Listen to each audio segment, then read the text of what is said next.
રાજકોટમાં પોલીસ દ્વારા યુવાન પત્રકારને માર મારવાના મામલે હાલ રાજકારણ ખૂબ જ ગરમાયું છે।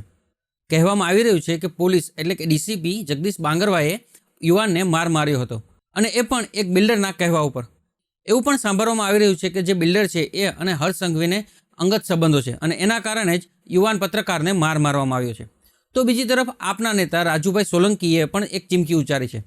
તેમણે કહ્યું છે કે જો સરકાર દ્વારા યોગ્ય પગલાં લેવામાં નહીં આવે અને સંબંધિત જે પણ પોલીસ અધિકારી છે તેના ઉપર યોગ્ય કડક કાર્યવાહી નહીં કરવામાં આવે તો આવનારા દિવસોમાં ઉગ્ર આંદોલન કરવામાં આવશે। તેમણે સાથે સાથે કહ્યું છે કે જો સોમવાર સુધીમાં કોઈ યોગ્ય નિરાકરણ નહીં લાવે તો સમગ્ર કોળી સમાજ છે એ રાજકોટ ખાતે એકત્રિત થશે અને મોટું જન આંદોલન કરશે। તો શું કહ્યું રાજુભાઈ સોલંકીએ, આવો જાણીએ વિગતવાર આ વિડીયોમાં। નમસ્કાર, આપ જોઈ રહ્યા છો બેનિફિટ ન્યૂઝ અને હું છું મહેશ। જય કોળી સમાજ, જય વેલનાથ, જય વીર માનધાતા।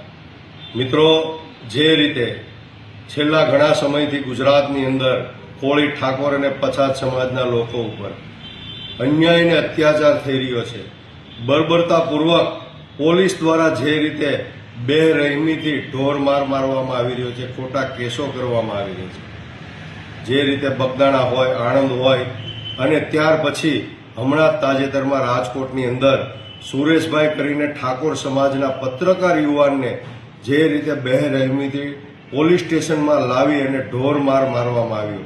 મિત્રો, સુરેશભાઈનો ગુનો અને વાંક એટલો જ હતો કે જે પત્રકાર હોય એ હંમેશા જે ખોટા કામો થતા હોય, ગેરકાનૂની કામ થતા હોય એવા કામોને ઉજાગર કરવાનું સુરેશભાઈ કામ કરતા હતા। ત્યારે જ રાજકોટના એક બહુ મોટા માથાભારે બિલ્ડર, આ બિલ્ડરનો સામાન અને બિલ્ડિંગ મટીરિયલ રોડ રસ્તા ઉપર ગેરકાયદેસર રીતે પડેલું હતું।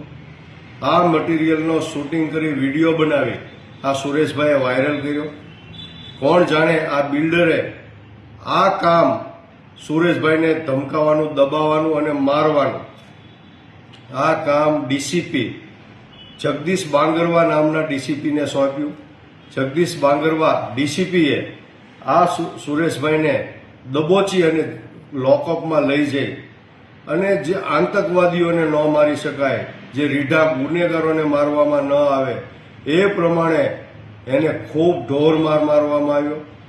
એ તો ઠીક છે, પરંતુ આ હેવાનોને શરમાવે એવી હરકત આ યુવાન સાથે કરી છે।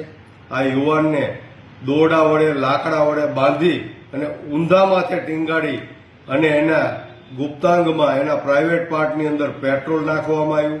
આ સિવાય એના ગુપ્તાંગ ઉપર ઇલેક્ટ્રિક શોર્ટ લગાડવામાં આવ્યો। આ મિત્રો, માનવતાને શરમ આવે, માનવતાની હદ હટાવી હોય એ પ્રકારનું આ કૃત્ય આ ડીસીપી, આ પોલીસ અધિકારીએ કર્યું છે।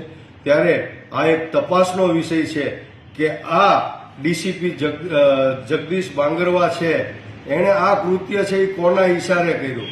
ક્યાંક ને ક્યાંક એવી ચર્ચાઓ ચાલી રહી છે કે હર્ષ સંઘવી છે એ અને આ બિલ્ડર છે એની મિલીભગત છે, એ લોકો મળેલા છે અને એની બહુ સારી સાંઠગાંઠ છે। તો મિત્રો, આ એક તપાસનો વિષય છે કે ખરેખર આ જે બિલ્ડરના ઈશારે હર્ષ સંઘવી જે ગૃહમંત્રી છે એને ક્યાંક ને ક્યાંક આ ડીસીપીને તો આ યુવાનને મારવાનું કામ નથી કર્યું ને।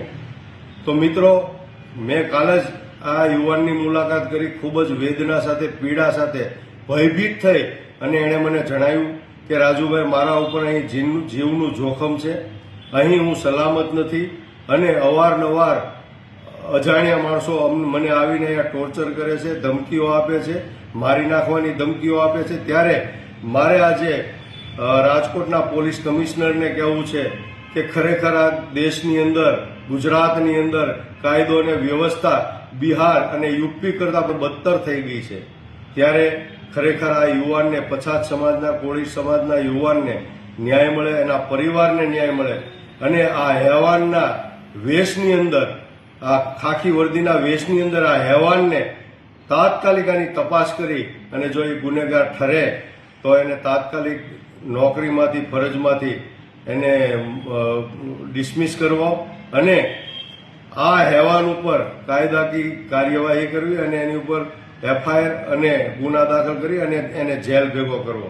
અન્યથા કોળી સમાજ આવનારા દિવસોમાં જો 2 દિવસની અંદર આનું પરિણામ નહીં આવે તો તારીખ 30 અને સોમવારે સમગ્ર ગુજરાતનો કોળી સમાજ, વિવિધ સંગઠનો, મંડળો, યુવાનો, આગેવાનો રાજકોટ ખાતે ખૂબ મોટી સંખ્યામાં એકત્રિત થઈ અને કમિશનર સાહેબને આવેદનપત્ર પાઠવશે અને ખાસ કરીને આ હેવાન અધિકારી અને એની સાથે જે લોકો સંડોવાયેલા હોય એ લોકોને ઉપર એફઆઈઆર કરવાની માંગ કરશે અને ઉગ્ર અને જડબાતોડ આંદોલન કરવા માટે કોળી સમાજ રાજકોટમાં ઉપસ્થિત થશે.